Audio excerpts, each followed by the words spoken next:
देश की वित्त मंत्री निर्मला सीतारमण ने आज अपना आम बजट पेश किया है। इस बजट में जहां मोबाइल चार्ज, सोना चांदी समेत कई अन्य चीजें सस्ती हुई हैं, तो इसके अलावा कई अन्य चीजों पर काफी सुविधा प्रदान की गई है।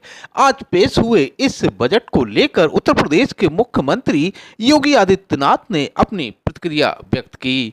उन्होंने कहा कि यह बजट 140 करोड़ भारतवासियों की आशा, आकांक्षा और अमृतकाल के संकल्पों को पूरा करने वाला सिद्ध होगा।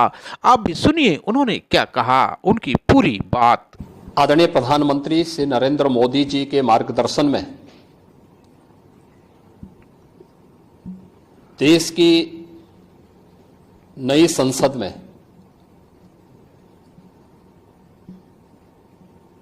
माननीय वित्त मंत्री जी ने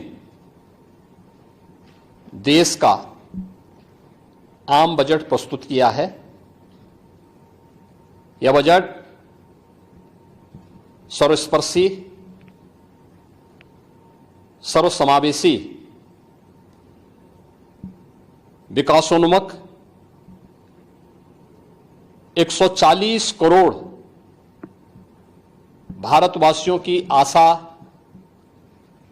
आकांक्षा और अमृतकाल के संकल्पों को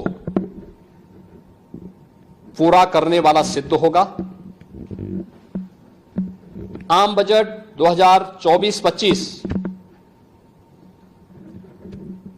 आत्मनिर्भर एवं विकसित भारत के निर्माण का एक आर्थिक दस्तावेज है। इस आम बजट में अंत्योदय की पावन भावना, विकास की असीम संभावना और नवोन्मेष की नवदृष्टि है। इस आम बजट में अन्नदाता किसानों की समृद्धि के लिए 1,52,000 करोड़ रुपए, कृषि और सहायक सेक्टर के लिए, महिला सशक्तिकरण के लिए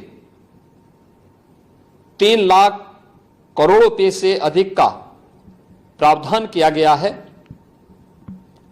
स्वाभाविक रूप से आधी आबादी, देश के सबसे बड़े राज्य उत्तर प्रदेश की आधी आबादी इससे सर्वाधिक लाभान्वित होने वाली है, और खासतौर पर तब जब उत्तर प्रदेश 2020 से ही मिशन शक्ति के कार्यक्रम को प्रभावी ढंग से यहां पर जमीनी धरातल पर उतार रहा है।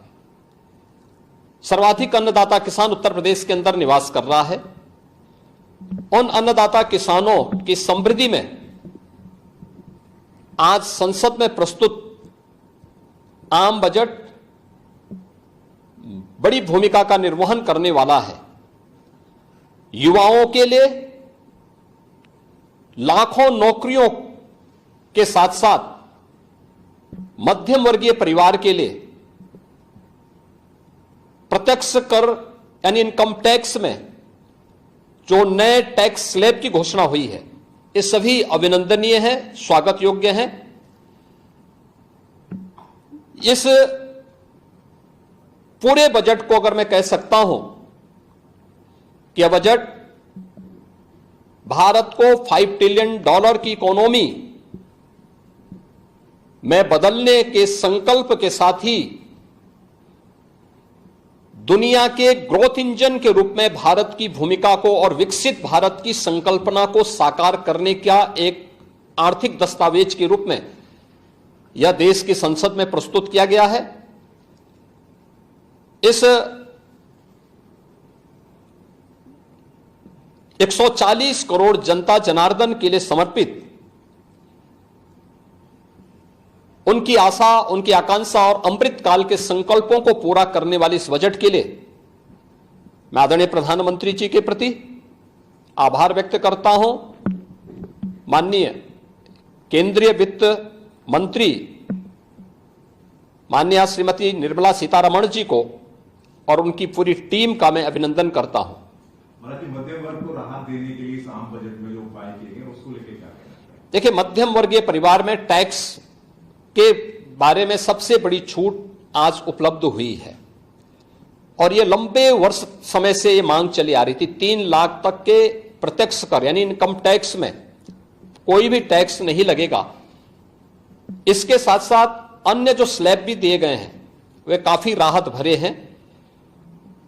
अलग अलग सेक्टर के लिए जो प्रावधान किए गए हैं, गांव के लिए, गरीब के लिए, किसान के लिए, नौजवान के लिए, एमएसएमई सेक्टर के लिए, ये लाखों नौकरियों को क्रिएट इससे होगा। इंडस्ट्री के लिए जो प्रावधान किए गए हैं, मुझे लगता है ये सभी स्वागत योग्य हैं।